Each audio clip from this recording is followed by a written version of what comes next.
Today, I'm going to show you how to check the Google Forms that you filled out and submitted. It's a simple process, so let's begin. To start, the easiest way to find your forms is through Google Drive.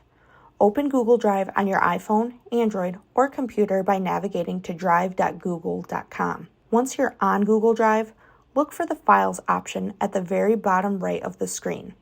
Tap on it to access your files. You might already be able to see some of your Google Forms here, but if not, don't worry, there's an easy way to locate them.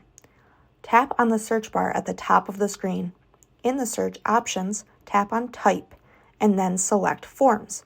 This will filter your search to show only Google Forms associated with your account. You'll then see a list of forms you filled out. You can click on any form to view what you filled out and submitted. This is especially handy if you need to revisit the information you've provided or confirm that your submission went through. Keep in mind that it's important to be logged into a specific Google account that you use to fill out the form.